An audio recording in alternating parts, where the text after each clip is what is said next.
Bonjour à tous, avec l'aide de Dieu, nous allons étudier le Rambam, le troisième chapitre des lois de Hevel, des lois relatives au deuil. Dans le chapitre précédent, on a appris que le Kohen, il n'a pas le droit de devenir impur en contact d'un mort, uniquement pour ses proches de famille.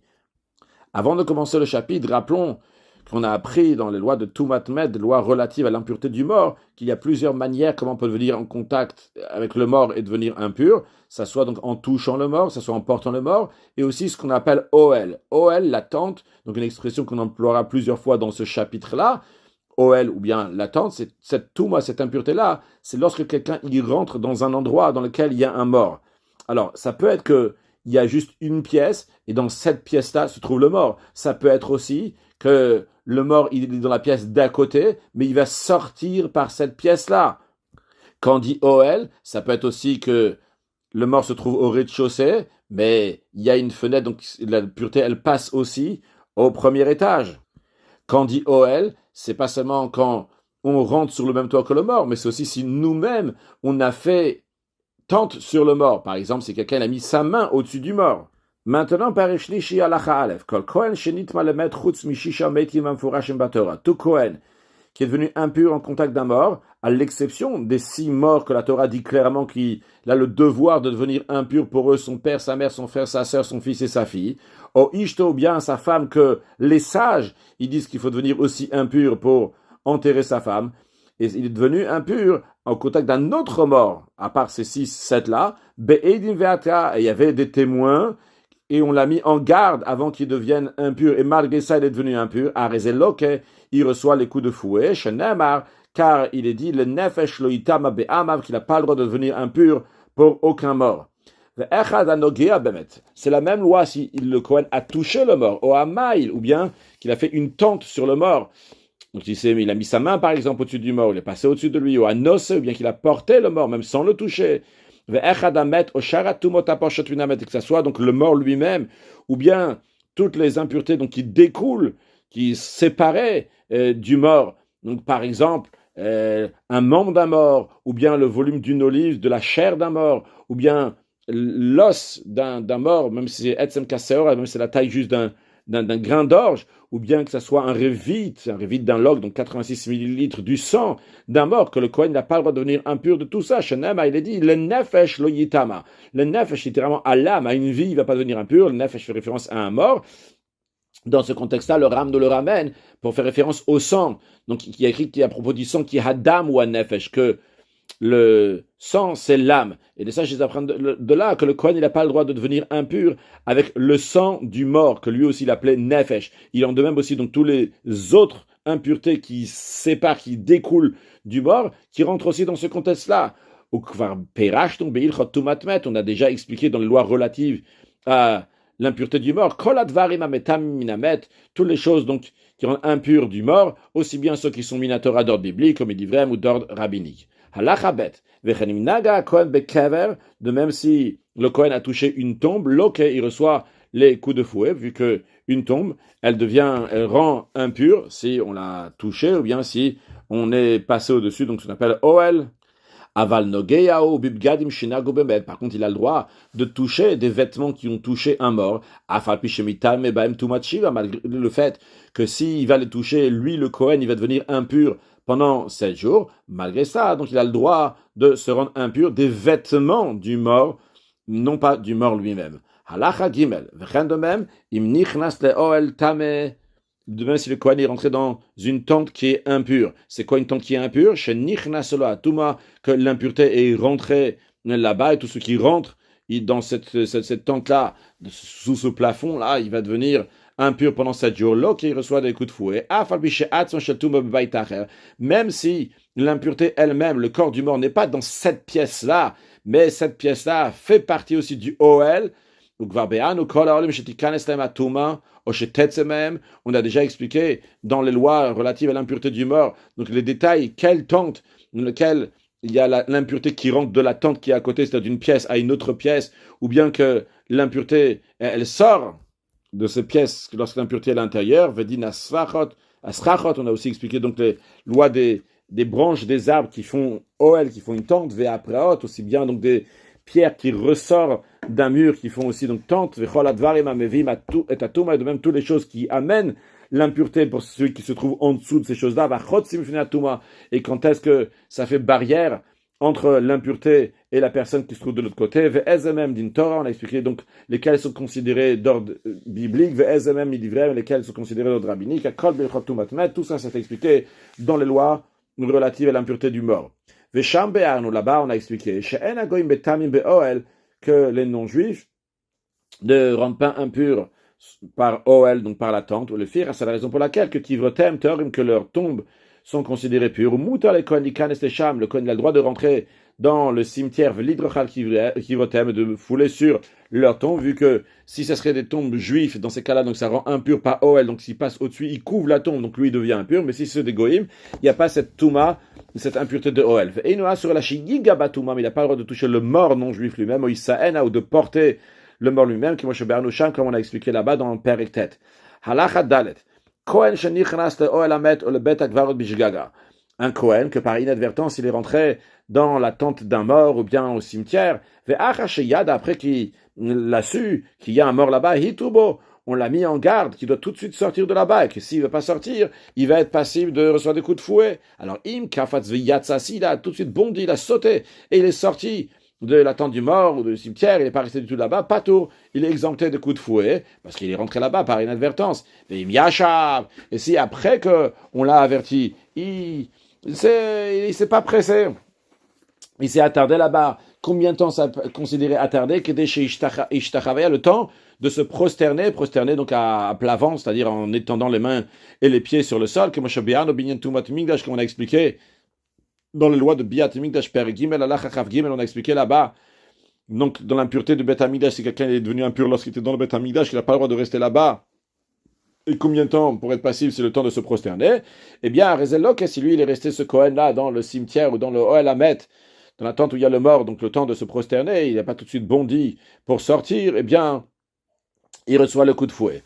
Nichnas veyatza. Si il est rentré intentionnellement, exprès, dans la tente où se trouve le mort, et il est ressorti de là-bas. Vechaza venichnas. Veyatza. Et à nouveau, il est rentré, il est ressorti. Mitubo, alkolpa, vepam. Si, à chaque fois qu'il est rentré, on l'a mis en garde, eh bien, l'ok, il reçoit les coups de fouet. Alkol knisa ou knisa sur chaque fois qu'il est venu, c'est-à-dire, à chaque fois qu'on dit les coups de fouet, c'est 39 coups de fouet. Donc, à chaque fois, on va faire 39 et encore 39, etc. Parce que le Kohen, il n'a pas le droit de devenir impur pour le mort, même s'il est déjà impur, il n'a pas le droit de se rendre impur. C'est pas juste que son état d'impureté est problématique, il n'a pas le droit de se rendre impur pour le mort. Même s'il est déjà impur, il n'a pas le droit de se mettre en contact avec le mort. Même s'il n'a pas lui rajouter de l'impureté, il n'a pas le droit.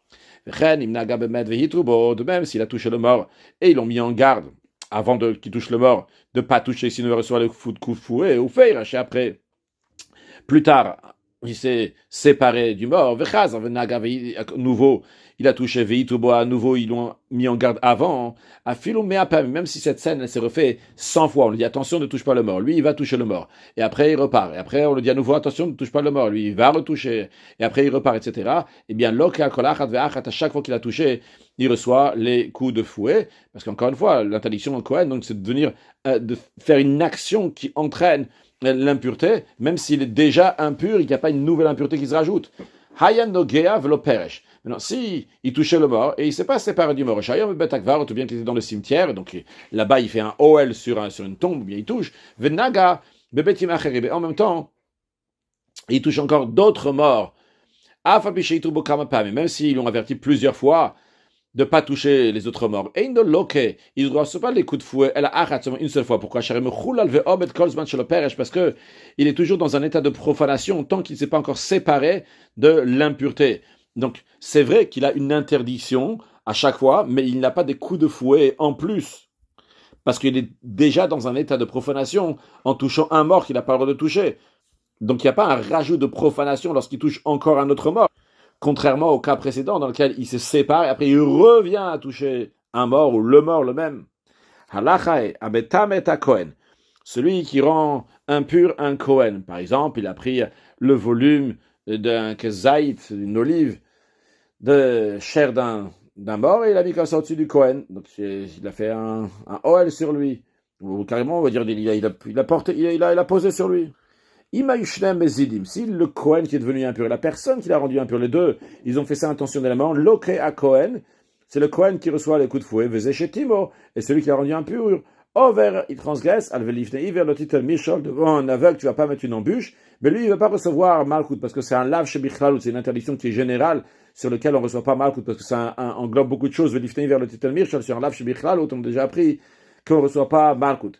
Aya Kohen Shogeg Vezechetimo, mais c'est dans un cas où le Kohen, lui, il est devenu impur par inadvertance, il ne savait pas qu'il est devenu impur par ça, et celui qui l'a rendu impur, lui, il a fait ça exprès. Vezechetimo Loke, celui qui l'a rendu impur, il reçoit Malkout.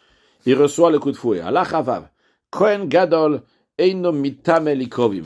Un grand prêtre, il n'a pas le droit de se rendre impur, même pour ses proches de famille, même les 7 qu'on a mentionnés au début du chapitre. Shenema, car il est dit, les Aviv ou les Imo, Lo Yitama. Donc pour son père et sa mère, il ne va pas devenir impur. Donc on voit clairement que même pour ceux qui sont très proches, il n'a pas le droit de devenir impur. Vechen de même. Eino Nichnas Imamed Be'oel. Il n'a pas le droit de rentrer avec un mort dans une tente. Donc là, Tumat Oel, il n'a pas le droit de rester sous la même tente qu'un mort, à Filukov, même si c'est proche. Shenem, car il a dit, Ve'al kol nafshot met lo yavo. Sur toute âme de mort, donc sur toute personne morte, lo yavo, il n'a pas le droit de rentrer. C'est-à-dire, il n'a pas le droit d'être avec lui sous le même toit. Donc c'est ce qu'on apprend de lo yavo, du fait qu'il y a écrit kol nafshot met kol, c'est même ceux qui sont des proches de famille. Halamata. Donc tu apprends que dans ce verset-là, il y a 2 interdictions. Premièrement, chez Chayav Beveloyavo, l'interdiction de rentrer dans une tente d'un mort. S'il a transgressé ça, eh bien, il reçoit Malkout, les coups de fouet. Une deuxième interdiction, Chayav Beloyitama, il est passé aussi d'une autre interdiction qui n'a pas le droit de devenir impur au contact d'un mort. Donc s'il est devenu impur au contact d'un mort, il reçoit Malkout. S'il est il rentrait dans la tente d'un mort et il est devenu impur, eh bien, il est passible 2 fois, 1 pour l'impureté et 1 pour le fait qu'il est rentré. Alors le Rama, il dit, attention, Ketzat, comment ça qu'il reçoit un Malkout, le coup de fouet, aussi bien pour une interdiction qui est l'impureté, et aussi bien pour être rentré? Eh bien, Naga Onasa, s'il a touché le mort, ou il a porté le mort, Loke Achat, il reçoit une fois les coups de fouet, parce qu'il est écrit Loyitama, il ne va pas devenir impur. Donc ici, il n'est pas rentré dans la tente du mort. Il a touché ou bien il a porté. Mais c'est Nichnas Leoel, s'il est rentré dans la tente dans laquelle il n'y avait pas de mort. Via Shachan, il est resté là-bas, jusqu'à que la personne qui était là-bas, elle est morte, chez Nichnas, ou bien qu'il est rentré dans Shida, dans une boîte, Teva, un coffre, ou Migdal, ou une armoire. Donc dans le cas, c'est des grandes boîtes dans lesquelles on peut mettre 40 CA. Donc en tout cas, lui, il peut rentrer là-bas. Et donc ça fait khatitza, ça fait écran sur ce qui se trouve à l'intérieur. Donc il n'est pas devenu impur. Donc il est rentré là-bas. Mais après quelqu'un d'autre, une fois que lui il était dans cette boîte-là, qu'il est rentré dans l'endroit où il y a le mort, quelqu'un d'autre il est venu et il a ouvert le toit de ce coffre, de cette armoire, cette boîte. Dans ce cas-là, l'impureté qui est déjà là et le fait qu'il rentre viennent en même temps. Il se trouve entièrement, en instantané, il se trouve entièrement dans l'endroit où il y a le mort. C'est-à-dire que sa bia, ça rentrait dans l'endroit où il y a le mort. Et l'impureté, elle revient instantanément, au même instant. Dans ces cas-là, l'Okeshtaï, il reçoit 2 fois les coups de fouet, Mishum lo Yavo, parce qu'il est rentré dans la tente, il est rentré sous forme de celui qui a ouvert la boîte, il est rentré là-bas, ou Mishum lo Itama, aussi pour l'interdiction de ne pas devenir impur. Mais c'est Davka s'il a fait comme ça. Mais s'il marchait à pied, il est rentré dans l'endroit où il y a le mort. Pas comme le Ram il a dit, qu'il est resté là-bas et qu'il y a la personne qui est morte là-bas, ou bien qu'il est rentré dans une boîte. Mais il est rentré à pied. Alors quand il rentre à pied, dès que ses orteils il rentrent dans la salle, eh bien il est déjà devenu impur. Dès que son nez, si c'est pas les orteils, il rentre dans la salle, il devient déjà impur. Donc, vu qu'il est devenu déjà impur dès que ses orteils ou son nez ont commencé à rentrer dans cet endroit-là, donc il est déjà dans un état de profanation. Donc, quand il est déjà dans un état de profanation, eh bien, il ne va pas recevoir les coups de fouet pour être rentré dans le Ohel Hamed, vu qu'il a déjà transgressé l'Ogitama en rentrant son nez et ses orteils là-bas. Donc, il est passible pour avoir transgressé uniquement l'Ogitama, mais pas pour l'Oyavo. Halacha Zain, Nitma Mikodem. S'il est devenu impur avant de rentrer dans la tente du mort, il est devenu impur d'un autre mort. Et après, il est rentré dans la tente. Alors, Imitubo, si on l'a mis en garde de ne pas rentrer dans cette tente-là, parce qu'il y a l'interdiction de l'Oyavo, ils ont dit si tu vas rentrer là-bas, il y aura l'Oyavo, et bien l'Okeafalabia, il va recevoir les coups de fouet, même sur le fait d'être venu. Il va recevoir les coups pour le Loyitama, de ne pas devenir impur, ce qu'il a fait avant, et sur le Loyavo, qu'il est en train de rentrer maintenant dans cette tente. Halachachet, Kohen shepaga bemet mitzvah. Un Kohen qui a rencontré, il a trouvé un mort de mitzvah, c'est une mitzvah pour tout le monde de l'enterrer. Il se trouve Bader sur le chemin. Arezé mitam, eh bien le Kohen, il a le devoir mitamelo de devenir impur pour lui, pour l'enterrer. Il n'a pas le droit de le laisser d'aller en ville et chercher des gens pour revenir l'enterrer. Il doit lui-même s'en occuper. Afi le Kohen Gadol, même si c'est un grand prêtre que lui, il n'a même pas le droit de devenir impur pour ses proches de famille, eh bien il a le devoir de s'occuper du Met Mitzvah Chayav le Tamelo. Il doit donc se rendre impur ou le Kavo de l'enterrer. En effet, le fait que dans la Torah, il y va Kol Nafshot Met Lo Yavo, qu'il n'a pas le droit d'avoir en contact avec aucun mort. Et la Torah rajoute, malgré qu'il a dit aucun mort, on dit Aviv ou Leimolotin pour son père et sa mère, il n'a pas le droit de devenir impur. On n'a pas besoin de dire pour son père et sa mère, on comprend déjà, puisque tous les morts, il n'a pas le droit de devenir impur pour eux. Eh bien, nos sages apprennent de là que ça vient exclure uniquement, ça vient exclure, on dit, son père et sa mère pour inclure le Met Mitzvah, pour dire pour son père et sa mère, il n'a pas le droit. Mais il y a quelqu'un d'autre qui a oui le droit, c'est le Met Mitzvah. Cette personne-là, donc qui est mort, que l'enterrement, c'est le devoir sacré à chacun de s'en occuper. Met Mitzvah, comme le Ram nous décrit, c'est qui s'appelle, les critères, description de celui qui est mort et que c'est une mitzvah de l'enterrer. C'est le corps d'un juif qui est comme ça jeté, qui se trouve sur le chemin, donc sur le sol, il n'y a personne pour s'occuper de l'enterrer, que le Kohen, il a le devoir de Kavor Tikberen, de faire cette mitzvah-là, de l'enterrer, et ça, que le Kohen, il doit se rendre impur pour le Met Mitzvah, c'est Halakha Mipi Kabbalah, c'est une loi qui a été transmise de génération en génération depuis Moshe Rabbeinu. Dans quel cas s'applique que le Kohen, il a le devoir de devenir impur pour se mettre mitzvah, Beshaya Kohen Levado. Si le Kohen, il était seul, et il n'y a personne d'autre avec lui, même s'il crie, appelle à l'aide, au secours, venez aider, Shabbader, en chemin, il crie fort, qu'il y a quelqu'un enterré, il n'y a personne qui va répondre. S'il va appeler, crier fort, il y a des gens qui vont venir et s'occuper du mort. Dans ces cas-là, c'est pas considéré un mort qui est en chemin, qui est considéré une mitzvah de l'enterrer à tel point que le Kohen va pouvoir devenir impur pour lui. Et la dans ce cas-là, le Kohen il va devoir appeler donc d'autres personnes, Yavo, et ces autres personnes vont venir et s'occuper de l'enterrer, mais le Kohen lui-même n'aura pas le droit de devenir impur pour l'enterrer. Halachatet. S'il y avait un Kohen et un Nazir qui marchaient en chemin. Le Nazir, c'est quelqu'un qui a dit « Je suis Nazir ». En conséquence de ça, il n'a pas le droit de se couper les cheveux, il n'a pas le droit de consommer des produits de la vigne. Et troisièmement, il n'a pas le droit de se rendre impur pour un mort. Maintenant, le Nazir, c'est lui qui a décidé de devenir Nazir. Il n'est pas né Nazir. Et il a dit « Je deviens Nazir ». Donc, il n'a pas une sainteté qui est naturelle, innée, éternelle dans lui. C'est une sainteté qui vient pour un certain moment, même s'il va dire je suis nazir jusqu'à la fin de ma vie, mais c'est pas une sainteté donc qui est toujours, a toujours été là. Alors, maintenant on a le Kohen et le Nazir, ils sont en chemin au Pagou Bet Mitzvah, et ils rencontrent, ils trouvent un mort, qui un combat tout le monde de l'enterrer. Donc, maintenant il n'y a pas besoin que les deux vont s'occuper. On parle d'un cas dans lequel il y en a un qui peut se débrouiller pour l'enterrer. La question elle est, qui est-ce qui va s'en occuper? Eh bien la réponse elle est, il tasse avec bois Nazir. Le Nazir, lui, qui a une sainteté qui est moindre que celle du Kohen, il va s'en occuper. Parce que cette sainteté du Nazir n'est pas une sainteté qui est éternelle. C'est même dans un cas où il a dit je vais être éternellement un Nazir, mais il n'est pas Nazir depuis sa naissance. Donc c'est lui qui va s'occuper. Valitam Aboa Kohen, mais pas le Kohen, lui, il ne va pas devenir impur parce que lui, il a une sainteté qui est éternelle. Il est saint depuis sa naissance. Même si c'est un Kohen qui est ordinaire, et donc c'est dans un certain sens, lui, a priori, ce serait plus facile qu'il va devenir impur, parce que un Kohen ordinaire, il a le droit de se rendre impur pour ses proches de famille, tandis qu'un Nazir, il n'a pas le droit de se rendre impur, même pour ses proches de famille. Malgré cela, vu que la sainteté du Kohen est plus haute que la sainteté du Nazir, eh bien c'est le Nazir qui va devenir impur et pas le Kohen. Ya Kohen Gadol ve Kohen Ediot. Si ceux qui marchaient ensemble c'était un grand prêtre et un prêtre ordinaire, ils ont trouvé un Met Mitzvah Itam à Kohen Ediot. Dans le cas où il y a seulement besoin d'un seul pour enterrer, c'est le Kohen ordinaire qui va s'occuper de l'enterrement. Dans le Kohanim, il y a plusieurs niveaux, et donc tout celui qui est plus haut que l'autre dans son importance, Mitacher Betuma, c'est lui qui va être retardé, c'est-à-dire qu'on va le mettre après pour devenir impur. On va dire à l'autre d'abord de se rendre impur.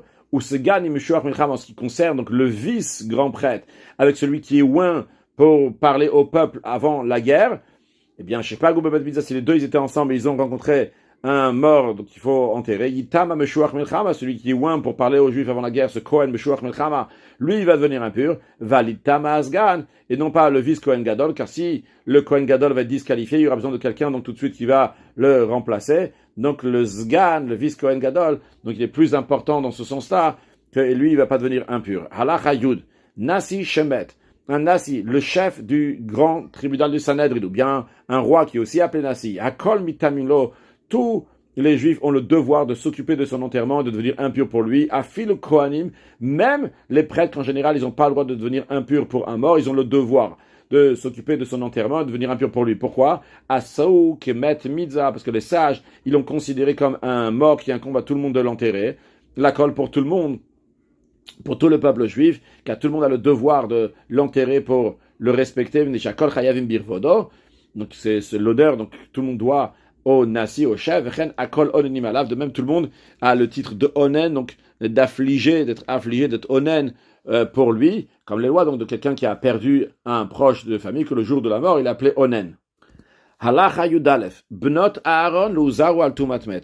Les filles de Aaron, les filles de la descendance de Aaron, n'ont pas le devoir de devenir n'ont pas l'interdiction de ne pas se rendre impur au contact d'un mort. Shenem, car il est dit, est mort et la Kohanim Bnei Aaron, dit aux Kohanim, fils de Aaron, qui n'ont pas le droit de se rendre impurs pour un mort. Donc, Bnei Aaron, velo Bnot Aaron, les garçons de Aaron et pas les filles de Aaron. Vechen de même, Hachalalim, les Kohen qui sont nés, non, c'est pas dire les Kohen qui sont nés, donc ceux qui sont nés d'un mariage de Kohen avec une femme qui lui est interdit, donc ces enfants-là sont appelés Chalal au singulier, Chalalim au pluriel, donc ils sont profanés, donc ils sont disqualifiés pour faire le service des Kohanim. Mutarim leitam, ils ont le droit de devenir impurs en contact d'un mort shenemar, car il est dit ça au Bnei Aaron, au fils de Aaron, c'est-à-dire à Chiyu ou Bekiyunam, tant qu'ils sont encore dans leur prêtrise, ils ont encore donc cette sainteté de Kohen. Halacha Yudbet, Kohen Katan, un Kohen mineur, donc qui n'a pas le devoir, il n'est pas averti de ne pas se rendre impur pour un mort, parce qu'il n'a pas de maturité, eh bien, Reagdol imuzarim sheloitamu. Les adultes ont le devoir de faire attention de ne pas le rendre impur. Veimbal et tamaz aussi lui-même, donc il va se rendre impur, pas parce que son père il lui a dit, ou pas parce que le fils il voit que son père il est intéressé qu'il va devenir impur, lui-même il va se rendre impur. Le tribunal n'a pas le devoir de le séparer. Aval aviv tzarich l'chancho bigdusha, mais son père, il doit l'éduquer dans la sainteté, c'est-à-dire à partir de l'âge de l'éducation, donc 6-7 ans, eh bien, de faire attention qu'il ne va pas devenir impur. Halacha yud gimel, met tofes arba amot shelo letuma. Un mort, il occupe un périmètre de 4 coudées au regard de l'impureté, c'est d'ordre rabbinique. Les sages n'ont pas voulu que les gens qui mangent des choses qui sont pures, qui doivent être dans un état d'impureté, ils vont s'approcher du mort et peut-être sans faire exprès, ils vont faire OL sur le mort, et ils vont penser qu'ils n'ont pas fait OL, et concrètement ils sont impurs. Donc les sages ils ont dit, il y a un périmètre de 4 coudées autour de lui, et tout Kohen qui rentre dans les 4 coudées du mort, on le frappe donc des coups d'ordre rabbinique. De même s'il est rentré dans un bet à pras, c'est-à-dire c'est un champ dans lequel se trouvait une tombe. Ce champ-là il a été labouré, mais que les ossements, peut-être les os, ils ont été dispersés dans tous les champs. Donc les sages ont décrété qu'il y a une surface de 100 coudées sur 100 coudées dans un terrain comme ça, il va être considéré impur, ce qu'on appelle donc le bet à pras. Donc si c'est une impureté d'ordre rabbinique, ou bien qu'il est sorti dehors d'Eretz Israël, que la terre en dehors d'Eretz Israël rend impur en contact, en portant donc d'ordre rabbinique, ou bien qu'il est devenu impur avec du sang de Tvousa, c'est-à-dire, on a vu avant tout à l'heure, on a dit oralement qu'un vide de sang d'un mort, il communique l'impureté. Mais les sages, ils ont étendu cela même au mélange de ce qui a coulé avant la mort avec après la mort. Donc c'est ce sang-là qui est mélangé avec avant et après la mort, qui rend impur d'ordre rabbinique. Au begolel, ou bien le golel, donc c'est la planche ou la pierre qui sert de recouvrir le mort qu'on met comme ça au-dessus de la tombe. Dofek, c'est ce qu'on met sur le côté du golel pour le faire tenir. Les kayot, c'est même des choses similaires à ça, en tout cas des interdits d'impureté d'ordre rabbinique. Makinotomakat mardot, on lui donne des coups d'ordre rabbinique, le shem avot shel divrem, parce que c'est des sources principales d'impureté d'ordre rabbinique, comme on les a expliqués dans les lois relatives à l'impureté du mort. Mais s'il est rentré dans un cimetière juif, là il reçoit les coups d'ordre biblique. Mutar le Kohen, les Tam Bet Apras, c'est Dvar Mitzvah. Malgré le fait qu'on a dit qu'un Kohen, il n'a pas le droit de devenir impur dans un Bet Apras, dans le champ dans lequel on l'a labouré là-bas et qu'il y avait une tombe, et qu'on a dit qu'il y a 100 coudées sur 100 coudées, donc ils sont impurs, ou bien en Chutz Alaretz, on a dit que la terre, elle est impure. Alors ça, c'est juste comme ça s'il est rentré là-bas. Mais si c'est les Dvar Mitzvah, si c'est pour une Mitzvah, Bizvan Shen Sham Derech Elaïs, il n'y a pas d'autre chemin pour accomplir la Mitzvah, uniquement ce chemin-là, et ce chemin-là, donc il passe par le Bet Apras, ou bien par Chutz Alaretz, en dehors d'Eretz Israël, qui Shalach Lisa Isha, il est parti faire une Mitzvah, donc de marier une femme, il a le droit de sortir en Eretz Israël pour se marier avec une femme qui veut se marier, même s'il peut trouver une autre femme qui veut se marier avec lui en Eretz Israël, mais lui, il veut la femme qui est en Chutz La'aretz, en dehors d'Eretz Israël, ou l'ilmot Torah, bien qu'il va étudier la Torah, Afal Piché, Sham Miché, Lamdenu Be'Eretz Israël, même s'il y a quelqu'un qui peut lui enseigner la Torah en Eretz Israël. L'omina kol adam zochel ilmod, pas de tout le monde, quelqu'un il mérite d'étudier, de bien comprendre les sujets de Torah, donc il a le droit de sortir en Chutz La'aretz pour étudier chez un sage, s'il pense que de ce sage-là, il va mieux étudier. De même, encore plus que ça, pas seulement qu'il a le droit de devenir impur d'une impureté d'ordre rabbinique pour une mitzvah, mais même si c'est, si on peut dire seulement, donc pour l'honneur des créatures, parce que les interdits d'ordre rabbinique sont repoussés pour l'honneur des créatures, Keitzad, comment ça, comment un exemple, Avel Shehalach le Bet Apras, un endeuillé qu'après l'enterrement du mort, il est passé donc dans ce Bet Apras pour que tout le monde va lui présenter les condoléances. Eh bien, Hakol, tous ceux qui accompagnent le mort, ils vont le suivre là-bas pour lui présenter les condoléances. Donc même les Kohanim, c'est l'honneur donc, pour l'endeuillé qu'ils vont venir lui faire une nechama, une consolation. C'est pour ça qu'ils ont le droit de devenir impurs dans cette touma qui est d'ordre rabbinique. De même, les Kohanim ont le droit de fouler, de passer au-dessus des cercueils des morts. Que celui qui se trouve au-dessus, il devient impur d'ordre rabbinique. Parce qu'en général, dans la majorité des cercueils, il y a un espace entre le mort jusqu'à le dessus, le couvercle du cercueil. Cet espace-là, donc, il fait un tefar, et donc la touma, l'impureté, elle reste à l'intérieur. Mais les sages ont décrété l'impureté dans des cas dans lesquels il n'y aura pas cet espace-là de 8 cm.